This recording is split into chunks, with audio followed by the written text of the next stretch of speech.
आपण आता जवळपास तुम्ही आमचे सिनियर आहात त्या सभागृहातले आणि हे आपला दादाचा धाक किती आहे हा आपल्याला सगळ्यांना माहिती आहे। पण आता दादा तुमचा धाक का कमी झाला हे कळायला कारण नाही। पण या धान्याची विल्हेवाट असं लावू नका। हे शेतकऱ्यांनी घाम गाडून कष्ट काढून मेहनत करून पिकवलेलं धान्य ते उघड्यावर पडलेलं आहे आणि त्याची विल्हेवाट जर अशा पद्धतीने होत असेल, जे धान्य तुम्ही 2150 रुपयांनी खरेदी केलं आहे आणि एखाद्या दलालाला 100-200 कोटीची बीजी घेऊन विशिष्ट माणसाला देऊन त्यातून नुकसान करून घ्यायचं आणि किमान 2 ते 2.5 कोटीचं नुकसान राज्याचं होईल। त्यावेळेस संबंधित सचिव सगळे हजर होते आणि त्यांना आपण क्लिअर सूचना दिल्या होत्या। ऐकलं नाही ते बघतो ना, आता आढावा घेताना कसं ऐकत नाही ते बघतो। अध्यक्ष महाराज, सातत्यानं विनियोजन विधेयकाच्या याच्यामध्ये आम्ही या ठिकाणी प्रश्न उपस्थित करतो। माननीय अर्थमंत्र्यांनी परवा आता अधिवेशनाच्या पूर्व 2 दिवसाच्या पहिले आमची मीटिंग पण झाली अध्यक्ष महाराज। त्यांनी सूचना पण विभागाला दिल्या, पण अध्यक्ष महाराज त्याची अंमलबजावणी होत नाही। ही गंभीर बाब मला या सदनाच्या माध्यमातून म्हणजे आपल्या माध्यमातून माननीय सरकारला या ठिकाणी कळवायची। अध्यक्ष महाराज, ज्या सूचना दिल्यात त्याचं कुठेही खाली अंमलबजावणी होत नाही।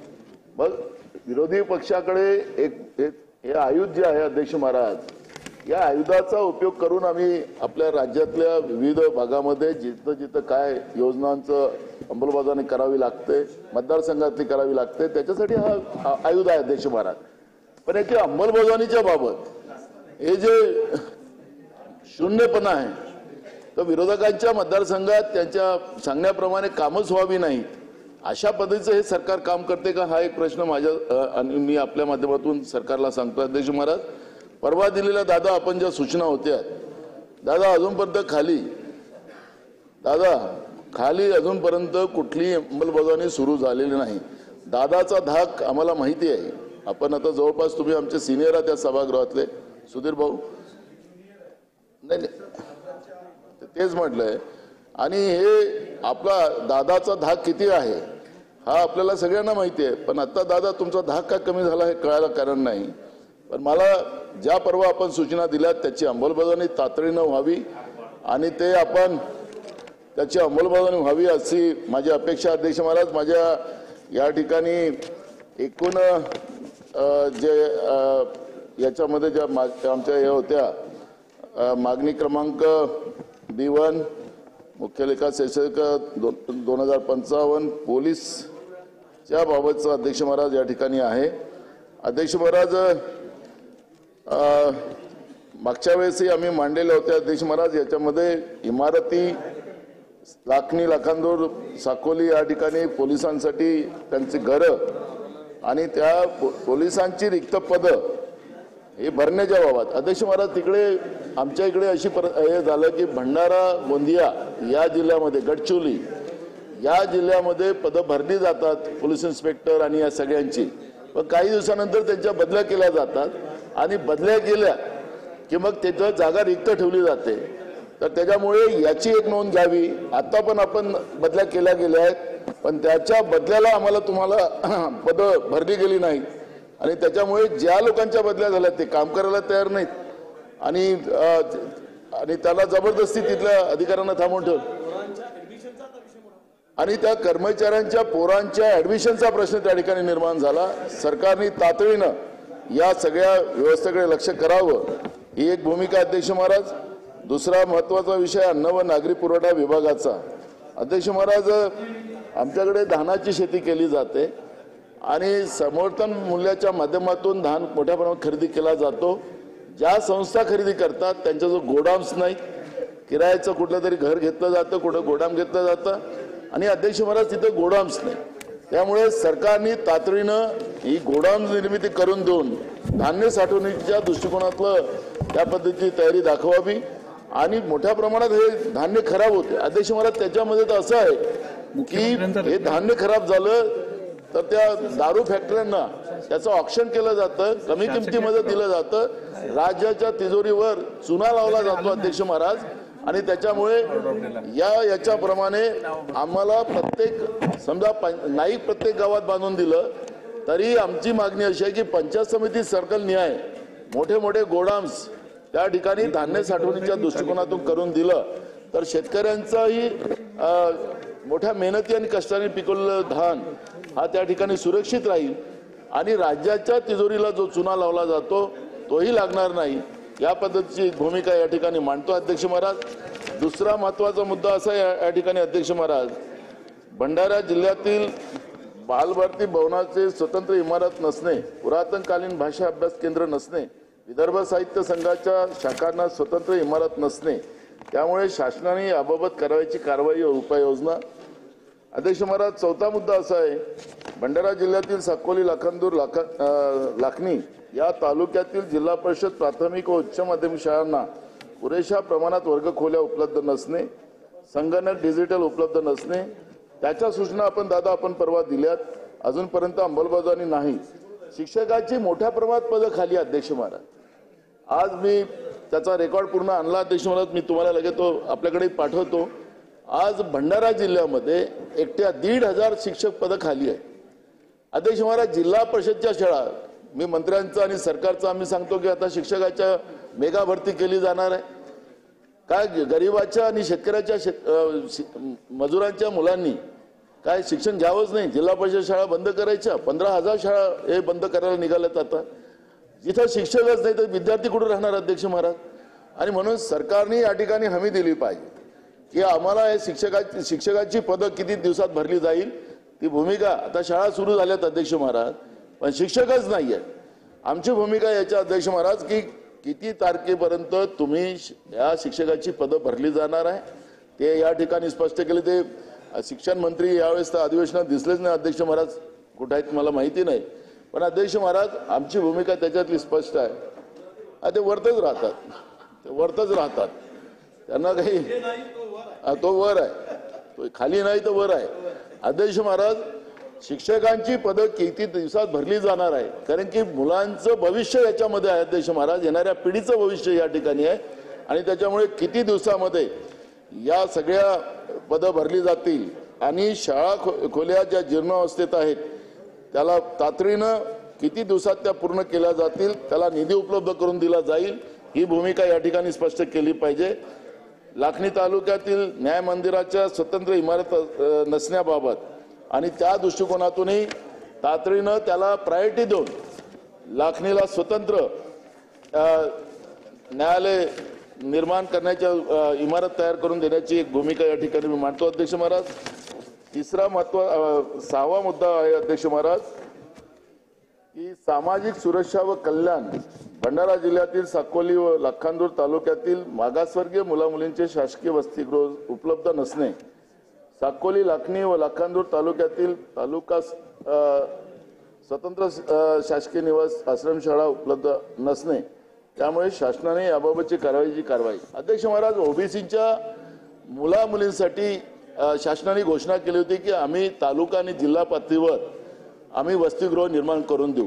अध्यक्ष महाराज, ग्रॅज्युएट मुलामुलींसाठी व्यवस्था आहे, पण अध्यक्ष महाराज 12वीच्या 10वीच्या नंतर 11वी 12वी या मुलांमुलींसाठी त्या ठिकाणी वसतिगृह नसल्यामुळे आणि शासनाचं धोरण जे आहे ते धोरणाप्रमाणे पदवी शिक्षणासाठी जे काही ओबीसीचे मुलं मुली असतील त्यांना आम्ही देऊ. आणि मग काय केलं, व्यावसायिक अभ्यासक्रमासाठी. आणि अध्यक्ष महाराज, हा आता ओबीसीवर एक प्रकारचा अन्याय आहे. गेले 5 वर्ष ओबीसीच्या पोरांच्या स्कॉलरशिप पण दिला नाही. वसतिगृहाचा प्रश्न आहे अध्यक्ष महाराज, तो सुद्धा सोडवला जात नाही. नुसत्या घोषणा केल्या जातात. ओबीसीच्या, आदिवासींच्या, शेड्यूल कास्टच्या मुला मुलींवर, भटक्या विमुक्त जातीच्या मुला मुलींना शिक्षणच घ्यावं नाही असं सरकारचं धोरण आहे का? आणि म्हणून माझा मुद्दा याच्यामध्ये असा अध्यक्ष महाराज की तुम्ही वसतिगृहासाठी आणि तुम्ही जे प्रायव्हेटला दिले, तुम्ही राहिले तर त्याचे पैसे आम्ही देऊ, पण ते फक्त याला नाही अध्यक्ष महाराज, 11वी 12वी किंवा पदवीधर नाही, फक्त व्यावसायिक शिक्षणाच्या मुला मुलींना देऊ. अध्यक्ष महाराज, अशा पद्धतीचं करता येणार नाही. शासनाचं धोरण जे आहे ते सगळ्याच 10वी पासून मग वरच्या शिक्षणासाठी तालुक्याच्या ठिकाणी येणाऱ्या मुला मुलींसाठी हे शिक्षणाच्या सोयी करून देणं हे शासनाची जबाबदारी आहे. पण ओबीसीच्या, भटक्या विमुक्त जातीच्या, आदिवासींच्या आणि शेड्यूल कास्टच्या मुला मुलींना शिक्षणच मिळू नये, गरिबांच्या मुला मुलींना शिक्षण मिळू नये, हे सरकारचं धोरण आहे. त्यामुळे माझं अर्थमंत्र्यांना एवढीच विनंती आहे की याच्यामध्ये सुद्धा आपण काय कारवाई करणार आणि आम्हाला निधी उपलब्ध करून देणार. आता हे पुरवणी मागण्या आपण मांडतात आहात, त्या पुरवणी मागण्यामध्ये सुद्धा त्या पद्धतीचं यावं. 49,000 किती 94,000 कोटीच्या पुरवणी मागण्या येतात अध्यक्ष महाराज. आणि मग याच्यामध्ये ओबीसीचा वाटा काय राहणार, याच्यामध्ये शेड्यूल कास्टचा वाटा काय राहणार, आदिवासीचा वाटा काय राहणार, भटक्या विमुक्त जातीच्या लोकांचा वाटा काय राहणार, तो सुद्धा या पुरवणी मागण्या. ठीक आहे, आपण मान्यता देत आहे, त्यांना ते मांडणार आहे. निवडणुकीच्या तोंडावर त्यांना ज्या घोषणा करायच्या ते करू द्या. पण अध्यक्ष महाराज, या समाजाच्या शिक्षणाची काय व्यवस्था, त्यांच्या स्कॉलरशिपच्या परिस्थिती काय, याचं सुद्धा धोरण सरकारने आम्हाला या ठिकाणी स्पष्ट करावं. ही भूमिका आमची आहे अध्यक्ष महाराज. महोदय, खरं तर विरोधकांचं एक शस्त्र म्हणून आपण काही कपात सूचना देतो या विनियोजन बिलाच्या माध्यमातून. कारण ज्यावेळेस आता आपण पाहतोय गेली अलीकडे हा जसं ट्रेंड पडलाय की सत्ताधाऱ्यांना पैसे वाटेल ते सगळं वाटून घ्यायचेत आणि विरोधकांना निधी द्यायचा नाही आणि विरोधकांच्या किमान काहीतरी दिलं पाहिजे ही भूमिका असते. आणि मग आपण कपात सूचनेचा किंवा विविध आयुधाचा वापर करतो. अध्यक्ष महोदय, माझी विनंती एवढीच आहे या निमित्तानं एक लक्षात आणून द्यायला पाहिजे की आपण ज्यावेळेस कपात सूचना देतो बैठका होतात, चर्चा होते, सकारात्मक आपण याच्यात काहीतरी मार्ग काढू असं मंत्री सांगतात. अनेक मंत्री तर बैठका पण घेत नाही आणि संबंधित खात्याच्या मंत्र्यांनी बैठक घेतल्यानंतर त्या सदस्यांना बोलवून घेऊन विभागांच्या अधिकाऱ्यांना संबंधित बोलवल्यानंतर त्यावर एक 8-10 दिवसात एक टाइम बाउंड दिलं पाहिजे की 15 दिवसात महिनाभरात हे करा. वर्ष होत नाही. आता मी मागची बैठक घेऊन माझी 2023 मध्ये बैठक झाली तर वर्षभर झालं आहे. माझ्या कपात सूचनेतला एक महत्त्वाचा विषय होता की सुप्रमा द्यायची ती गोशीखुर्च्या प्रकल्पातील काही राहिलेल्या कामांना. 19 मध्ये आपण सुप्रमा दिली, अजून त्याला वाढीव सुप्रमा द्यायची आहे 3,900 कोटी रुपयाची पुन्हा त्याच्यामध्ये आवश्यकता आहे. पुढच्या 1-2 वर्षामध्ये प्रकल्प पूर्ण होईल. पण त्याला सुप्रमा न दिल्यामुळे जवळपास आता अपेक्षित असलेला गोशीखुर्दपासून 2,52,000 हेक्टर सिंचन अपेक्षित आहे. त्यातील अजूनही आपला 28 ते 32,000 हेक्टर सिंचन अधिकचं करू शकतो कारण ते 2,52,000 कोटीपर्यंत आपण पोहोचू शकत नाही. हा विषय मांडला होता, चर्चा झाली, 2 लिफ्ट इरिगेशन करायचे, पण त्याला कुठेच पुढे काही झालं नाही. म्हणजे आम्ही कपात सूचना मांडायची आणि त्याच्यातून काही फायदा व्हायचा नाही. अध्यक्ष महोदय, मी आपल्या माध्यमातून अजितदादांच्या लक्षात एक आणून देतो, आपण TDC मार्फत आणि फेडरेशन मार्फत जे धान्य खरेदी करतो, आज चंद्रपूर, गडचिरोली, भंडारा, गोंदिया 20 लाख क्विंटल धान्य उघड्यावर पडलाय. का खरेदी केले जात नाही? मधामध्ये मी कोणावर आरोप करत नाही, पण वस्तुस्थिती सांगतो. भरडाईच्या मधून काहीतरी वाद झाला आणि त्या दरातून काहीतरी लफडे झाले आणि तो धान्य अजूनही उचलला गेला नाही. कोणी 100 रुपये मागितलेत, कोणी 200 रुपये मागितलेत, कमिशन मागितलेत. ही सगळी माहिती चौकशी केली तर उघड होईल. आणि या केवळमुळे हे पुढे तडजोड आणि ते पैसे पहिले द्या ना दिल्यामुळं ते नानाभाऊ ते पैसे न दिल्यामुळं नाही, मला जरा का न दिल्यामुळे आज 20 लाख क्विंटल धान्य पडून आहे. याच्या मागे अध्यक्ष महोदय गांभीर्य काय आपण लक्षात घ्या. पुढची धान खरेदी बंद झाली, गोडाऊन मध्ये जे काय माल आहे ते भरून आहे, जे डेपोवर माल आहे तो सगळा भरून आहे, ताटपत्री नाही, दो पाऊस पडताय, धानाला कोंबा आली, सगळं पडून आहे. किती नुकसान होणार आहे माहिती आहे अध्यक्ष महोदय? याच्यातून किमान 4,000 कोटीचं नुकसान होणार. मी आपल्याला जबाबदारीनं सांगतो, हे जर एवढं मोठं नुकसान होत असेल 4,000 कोटीचं आणि ती मग काय त्याच्या मागे पॉलिसी आणली, आता त्याचं ऑप्शन करायचं. एक माणूस ठरलाय 100 कोटीची बीजी घ्यायची, ठरलेल्या माणसाला धान्य उचलायला द्यायचं, त्याची किंमत 6-7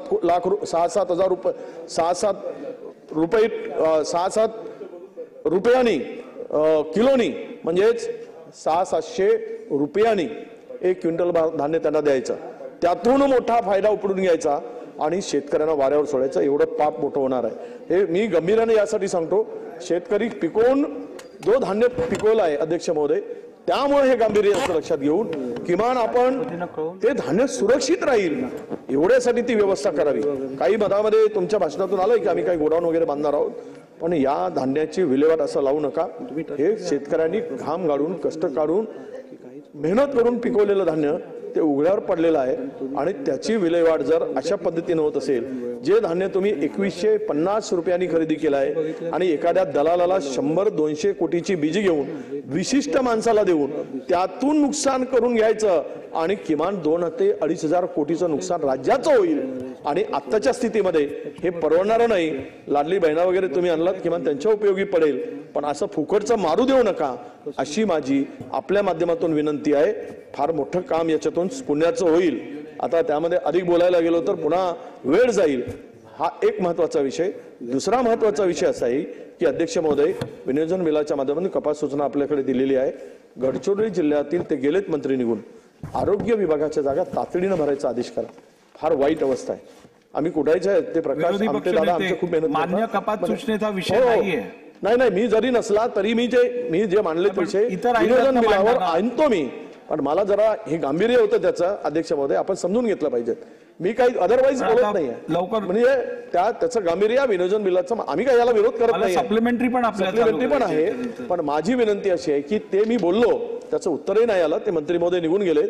ही दादा एक या राज्याचे वित्तमंत्री म्हणून आपण ती पदं भरा, त्या जिल्ह्यातील तरी किमान भरा, त्यातलं स्थानिक जेवढे मिळतील तेवढे भरा.